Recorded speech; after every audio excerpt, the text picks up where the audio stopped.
Hello and welcome all to the Speed Squad. So today we will learn some listening hacks.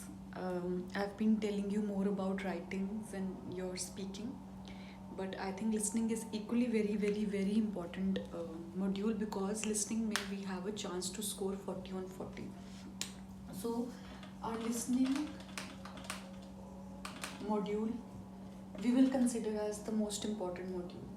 Why? Because we have a chance to score 40 on 40. हम इसमें bang on पूरा score crack कर सकते हैं.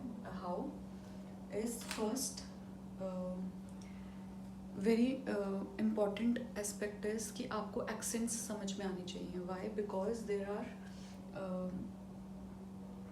सम accents which will gradually become faster. So what will happen is कि जो आपका listening का first section होगा, there the accent will be little slower, little normal, that you would be able to understand very easily. But what happens as you keep on moving to another sections, your accents becomes faster. कि हम कितना जल्दी grasp कर पा रहे हैं. You must have heard British accent is much more faster than the American accent. So what happens in this is they want us to understand each kind of accent, no matter how fast is it. So you have to watch English movies or you watch English conversations. Just randomly type on YouTube that conversation between two people in Australian accent or maybe American accent or British accent and hear them out. Then try to understand कि आप उनको अच्छे से एक एक word समझ पा रहे हो या नहीं. Second most important tip is rephrased words. Rephrased words. Be ready to hear the synonyms. आपका आंसर नेसेसरी नहीं है कि वो सेम वर्ड में होगा. You know what happens is in listening. Now you will say कि यार आंसर तो हम ही गेस कर रहे हैं, तो रीफ्रेज्ड वाली क्या बात है इसमें. तो इसमें ये इम्पॉर्टेंट हैक या ट्रिक कह लो. फॉर एग्जाम्पल उन्होंने आपको फिल इन द ब्लैंक पूछा और आपका फिल इन द ब्लैंक में जो ब्लैंक है उसके आगे पीछे जो भी वर्ड्स हैं उनका रीफ्रेज्ड वर्जन यहाँ पे हो सकता है लिसनिंग में. तो आप ये मत सोचना कि यार इस टॉपिक के बारे में तो डायरेक्टली बात ही नहीं की थी, बिकॉज डायरेक्ट वर्ड्स हो सकते हैं बट नीड नॉट नेसेसरी कि होंगे ही.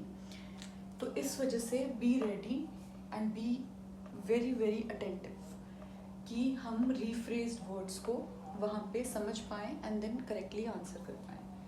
Third important hack is don't rush in writing answers. अब इसमें मैं आपको एक चीज़ बताती हूँ. जब आप लिसनिंग के क्वेश्चन पेपर सॉल्व करोगे तो आप देखना बहुत बार ऐसा होगा आपको लगेगा कि ये आंसर है, बट कभी क्या होता है कि उसके टॉपिक के बारे में फर्दर और बात की जा रही है और आंसर वहाँ होता है. तो इसी वजह से कहा जाता है never rush in writing the answers in the sheet. Why? Because आपका आंसर आपने एक बार लिख दिया जल्दी से और बाद में आपको लगा अरे नहीं इसका आंसर तो नेक्स्ट लाइन में था, तो आपको इरेज करना फिर से लिखना प्रॉब्लम हो सकती है. सेकंड, ये कोई टिप ऐसी नहीं है कि ये हमें फॉलो करना ही है, बट अब जो मैं आपको टिप बताने वाली हूँ वो की टिप होगी to crack listening. Always write your answers in capital letters. अब आप कहोगे इस बात का क्या मतलब है. इस बात का मतलब ये है कि कैपिटल लेटर्स में ही क्यों. आप अपने बहुत से जो एरर्स हैं वो रेक्टिफाई कर पाओगे. जो मतलब ये टिप मुझे मिली थी जब मैंने अपनी फर्स्ट आइल्स क्लास ली थी 2014 में, एंड आई हैव ऑब्जर्व्ड कि this works out so well कि जब हम अपने आंसर्स लिखते हैं कैपिटल्स में हमारे आंसर्स बहुत क्लीन एंड बहुत क्लियर होते हैं, जो चेकर बहुत अच्छे से आइडेंटिफाई कर पाएगा कि ये सही है. बिकॉज बहुत बार लोगों के हमारे क्लास में आंसर्स गलत लगते थे. वाई? बिकॉज जब हम कर्सिव राइटिंग में लिखते हैं तो कभी कभी हमारे जो स्पेलिंग्स हैं वो हमें गलती करने के चांसेस ज़्यादा हैं। सेकंड, आपने कर्सिव में जब हम फास्ट लिखते हैं तो थोड़ी स्क्रिबलिंग भी हो जाती है, जिसकी वजह से आंसर अनक्लियर लगता है। सॉरी। तो इस वजह से कैपिटल लेटर्स में आंसर्स लिखना हमेशा रिकमेंडेबल है।